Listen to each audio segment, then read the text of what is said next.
এখন ভর শীতকাল, এই শীতকালেও ত্রিপুরায় ব্যতিক্রমী আবহাওয়া বইছে। শীতের কামড়ে মানুষ যখন কাজকর্ম শিখে তুলে ঘরে বসে শীতের আমেজ উপভোগ করার কথা, এই ভর শীতকালেও রাজ্যের গত কিছুদিন ধরে এক অদ্ভুত ও ব্যতিক্রমী আবহাওয়া বইছে। দিনে গরম ও রাতে শীত বেশি অনুভূত হচ্ছে। সোমবার দিনের সর্বোচ্চ তাপমাত্রা ছিল 27 ডিগ্রি সেলসিয়াস আর সর্বনিম্ন তাপমাত্রা ছিল 14 ডিগ্রি সেলসিয়াস। আকাশে হালকা মেঘ ছিল, তবে বৃষ্টির কোনো সম্ভাবনা আপাতত নেই। উত্তরে হাওয়ার গতি 4 থেকে 7 কিলোমিটার প্রতি ঘন্টা। দিনে বাতাসে আপেক্ষিক আর্দ্রতা ছিল সর্বোচ্চ 72%, সর্বনিম্ন 57%। সন্ধ্যায় দমকা হাওয়া বইতে পারে 18 কিলোমিটার প্রতি ঘন্টায়।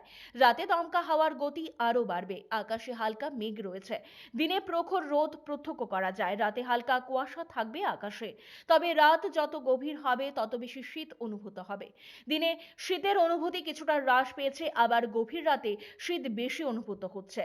মঙ্গলবার দিনের সর্বোচ্চ তাপমাত্রা থাকতে পারে 26 ডিগ্রি সেলসিয়াস আর সর্বনিম্ন তাপমাত্রা থাকবে 14 ডিগ্রি সেলসিয়াস।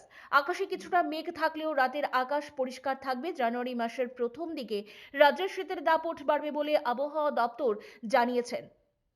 এবছর রাজ্যের শীতের দাপট অনেকটাই বাড়বে। গত বছরের তুলনায় এবছর শীত বেশি অনুভূত হবে রাজ্যে। সর্বনিম্ন তাপমাত্রা 11 থেকে 13 ডিগ্রি সেলসিয়াসের ঘরে থাকবে বলে জানিয়েছেন আবহাওয়া দপ্তর। এদিকে শীতের মরশুমে চোখ জোড়ানো সবজি আসে বাজারে। তরতাজা সবজি দেখলেই মানুষের মন ছুঁয়ে যায়। রাজ্যের বাজারে এখন ফুলকপি, বাঁধাকপি, মূলা, লাউ, লোকাল আলু, পালং, বেগুন, শিম ইত্যাদি সবজির রমরমা। শীতকালীন ফল কমলাও বাজারে এসে হাজির, দাম ক্রেতাদের নাগালের মধ্যেই। বাজারে হাজির শীতকালীন ফল কুল, লোকাল কুল রাজধানীর বাজারে এসে গেছে।